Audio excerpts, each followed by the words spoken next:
اب کبھی کبھی کیا ہوتا ہے کہ ہم میں سے انسانوں کی مختلف کیٹیگریز ہیں. کچھ کیٹیگریز ایسی ہیں جو کہ زیادہ نیکی کرنے والے ہیں اور تھوڑے گناہ ہیں. کچھ کیٹیگری ایسی ہیں انسانوں کی جن کی زندگی میں زیادہ گناہ ہیں اور نیکیاں بہت تھوڑی ہیں. کوئی وقت ہماری زندگی میں ایسا ہوتا ہے کہ جس میں نیکیاں زیادہ ہوتی ہیں اور گناہ کم ہوتے ہیں. کوئی وقت ہماری زندگی میں ایسا ہوتا ہے کہ جس میں گناہ زیادہ ہوتے ہیں اور نیکیاں کم ہوتی ہیں. لیکن ہم میں سے اگر ہم دیکھیں تو جتنی بھی ہم کوشش کریں, کبھی نہ کبھی ایسا ہوتا ہے کہ ہم میں سے کوئی نہ کوئی ہم سے گناہ سرزد ہو جاتا ہے, اور ہر ایک سے مختلف قسم کے گناہ ہوتے ہیں. جو انسان نماز کا پابند ہے, نماز نہیں چھوڑتا, وہ ہو سکتا ہے کہ وہ اس سے غیبت کا گناہ ہو جاتا ہو. جو غیبت نہیں کرتا ہو سکتا ہے وہ نماز میں کوتاہی کر جاتا ہو. جو اپنی نظر کی حفاظت کرتا ہے ہو سکتا ہے کہ وہ کسی اور گناہ میں ہو, وہ جھوٹ بولنے کی اس کو عادت ہو. اور جو جھوٹ نہیں بولتا, سچ بولتا ہے, ہو سکتا ہے اس کو نظر کی غلط دیکھنے کی عادت ہو جائے. تو یہ مختلف قسم کے گناہ ہماری زندگی میں جو کسی نہ کسی فارم میں کبھی نہ کبھی انسان سے سرزد ہو جاتے ہیں.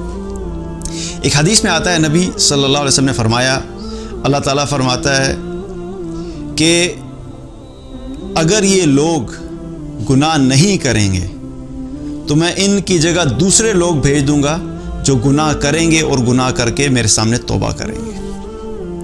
تو اللہ سبحانہ تعالیٰ کو اپنے بندوں کی عاجزی اور انکساری بہت پسند ہے. اللہ تعالیٰ اس چیز کو پسند کرتا ہے کہ میرے بندے میرے سامنے توبہ کریں. ان اللہ یحب التوابین و یحب المتطہرین. اللہ تعالیٰ توبہ کرنے والوں سے اور پاک رہنے والوں سے محبت کرتا ہے. تو اللہ کو یہ چیز بڑی محبوب ہے کہ اللہ کے بندے آ کے اس کے سامنے توبہ کریں. اب اس حدیث کا مطلب یہ نہیں ہے کہ اللہ تعالیٰ چاہتا ہے کہ آپ کے لوگ گناہ کریں. مقصد بتانے کا کیا ہے کہ چاہتے ہوئے بھی ایسا ہوگا کہ گناہ ہو جائیں گے, لیکن اللہ تعالیٰ کو یہ چیز پسند ہے کہ جب گناہ ہوگا تو میرے بندے آ کے میرے سامنے توبہ کریں اور میں ان کو معاف کر دوں گا. اب گناہ کے اعتبار سے کیا ہو گیا کہ مختلف قسم کے لوگ ہیں. آج جو ہم بات کریں گے مینلی جس پہ فوکس کریں گے وہ کیا ہے کہ گناہ ہو جانے کے بعد اب کیا کرنا چاہیے. پہلی کوشش تو کیا ہے, ہم نے اپنی زندگی میں کوشش کرنی ہے کہ گناہ ہو نہیں, مستقل اسی کوشش میں رہنا کہ کسی قسم کا گناہ نہیں ہو. لیکن چونکہ انسان ہے, انسان ہوتے ہوئے اب کوئی نہ کوئی گناہ تو ہو سکتا ہے. اب اگر گناہ ہو گیا اس کے بعد پھر انسان مختلف قسم کے رسپانسز ہوتے ہیں, مختلف قسم کے ریاکشنز ہوتے ہیں, مختلف قسم کے ایٹیٹیوڈز ہوتے ہیں, جو رویے ہوتے ہیں کہ گناہ کے بعد پھر انسان کیا کرے. اب اس اعتبار سے مختلف کیٹیگریز ہیں. ایک کیٹیگری انسانوں کی وہ ہے جو گناہ کرتے ہیں اور گناہ کرنے کے بعد نہ صرف وہ گناہ پہ مطمئن ہوتے ہیں, اپنے گناہ پہ مطمئن بھی ہوتے ہیں, اپنے گناہ پہ مطمئن ہونے کے ساتھ ساتھ وہ قائم بھی رہتے ہیں, اور قائم رہنے کے ساتھ ساتھ اپنے گناہ پہ فخر بھی کرتے ہیں, اور فخر کرنے کے ساتھ ساتھ کیا کرتے ہیں کہ اپنے گناہوں کی تشہیر بھی کرتے ہیں, ایڈورٹائز بھی کرتے ہیں, لوگوں تک پھیلاتے بھی ہیں, مشہور کر دیتے ہیں اپنے گناہوں کو کہ میں نے یہ بڑا کام کیا ہے. یہ جو رویہ ہے, یہ جو کیٹیگری ہے گناہ گاروں کی, یا یہ ایٹیٹیوڈ جو گناہ کا ہے, یہ بہت خطرناک ہے. کیونکہ ایک حدیث میں آتا ہے, بخاری کی روایت ہے, نبی صلی اللہ علیہ وسلم نے فرمایا کل امتی معافن الا المجاہرین. میری ساری امت معاف کر دی جائے گی سوائے مجاہرین کے. پھر آپ صلی اللہ علیہ وسلم نے مجاہرین کے بارے میں بتایا کہ مجاہرین ہیں کون.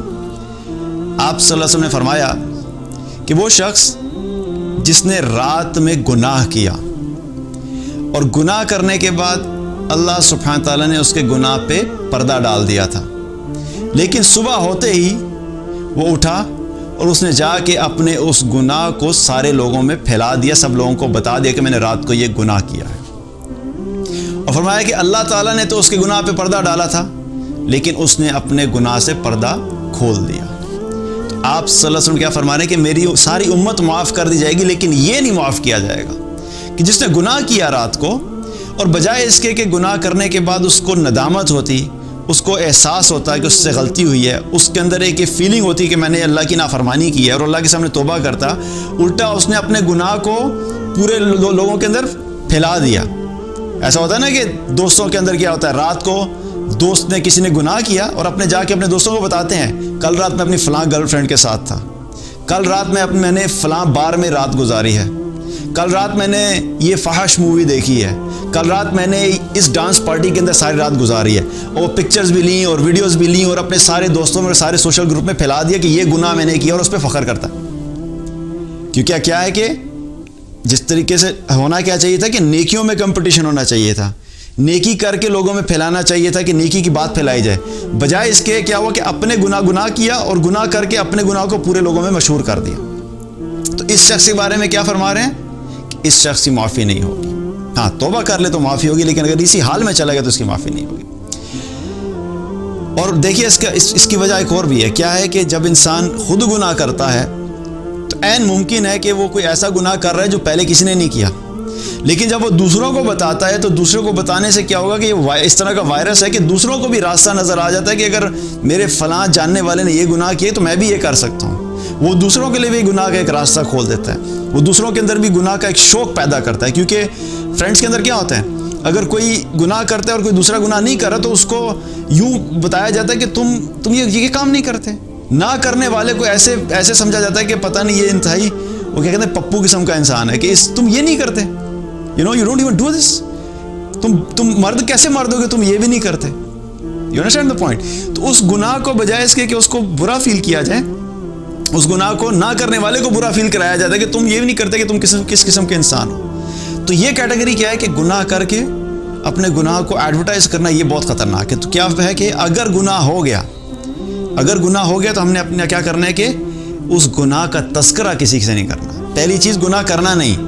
اگر ہو گیا تو اس گناہ پہ اللہ نے پردہ ڈالا ہے تو خود اپنے گناہ سے پردہ مت ہٹائیں. قیامت والے دن اللہ تعالیٰ ایک شخص کو بلائیں گے، جب حساب کتاب ہو رہا ہوگا تو اللہ تعالیٰ ایمان والے کو اپنے قریب بلائیں گے اور اپنے قریب بلا کے پردہ ڈال دیں گے. اب باقی مخلوق پردے کے اس طرف، اللہ تعالیٰ اور یہ ایمان والا پردے کے اس طرف. اس ایمان والے کا حساب پردے میں لیں گے. اللہ تعالیٰ اس ایمان والے کو کہیں گے کہ تم نے فلاں گناہ کیا تھا، تمہیں یاد ہے؟ وہ کہے گا یا اللہ مجھے یاد ہے. پھر اللہ تعالیٰ فرمائیں گے کہ وہ فلاں گناہ جو تم نے کیا تھا وہ تمہیں یاد ہے؟ وہ کہے یا اللہ بالکل مجھے یاد ہے. اللہ تعالیٰ اس کو گناہ گنواتے چلے جائیں گے اور وہ ایمان والا اس کو یقین ہو جائے گا کہ اتنے میرے گناہ اللہ تعالیٰ نے گنوا دیے کہ اب میری بخشش نہیں ہونی، اب تو میں ناکام ہوا ہی ہوا. سب گنوانے کے بعد اللہ تعالیٰ اسے فرمائے گا کہ اے میرے بندے، میں نے دنیا میں تیرے گناہوں پہ پردہ ڈالا تھا، میں آج بھی تیرے گناہوں پہ پردہ ڈالتا ہوں. اور اللہ تعالیٰ اس کو معاف کر دے گا اور اس کو وہ کامیاب ہو جائے گا. یہ کون انسان ہے؟ گناہ تو اس نے بھی کیے ہیں. یہ اللہ تعالیٰ اس کو گناہ گنوا رہا ہے، نیکیاں نہیں گنوا رہا، گناہ گنوا رہا ہے. لیکن کیا تھا کہ اللہ تعالیٰ نے دنیا میں اس کے گناہوں پہ پردہ ڈالا ہوا تھا اور اس نے بھی اپنے گناہوں پہ پردہ ڈالا تھا. اور آخرت میں بھی اللہ تعالیٰ ایسے ایمان والے کا حساب پردے میں لے گا. تو پہلی چیز کیا ہے کہ گناہ سے بچنا ہے. لیکن اگر گناہ سرزد ہو گیا تو کبھی کسی کے سامنے اپنے گناہوں کا تذکرہ مت کرو. مت بتاؤ کسی کو کہ میں نے رات کو یہ کیا تھا تو فلاں یہ کیا تھا تو میں یہ کیا. ہم میں سے دیکھیں اللہ کی بڑی رحمت ہے کہ اللہ تعالیٰ ستار ہے، اللہ تعالیٰ پردہ ڈالنے والا ہے. اگر اللہ تعالیٰ کھلا چھوڑ دیتا سب کچھ تو اللہ کی قسم ہم میں سے کوئی بھی ایک دوسرے کو منہ دکھانے کے قابل بھی نہیں رہتا. جس طرح کے ہمارے اعمال ہیں، جس طرح کی ہماری حرکتیں ہیں، یہ اللہ کی بڑی رحمت ہے. جب اللہ نے ہم پہ اپنی رحمت کا سایہ کیا ہے تو اس میں کیا کرنا ہے کہ اپنے آپ کو اس رحمت سے باہر مت نکالیں. جب اللہ نے پردہ رکھا ہے تو اپنے گناہوں پہ پردہ رکھو، کسی کو مت بتاؤ.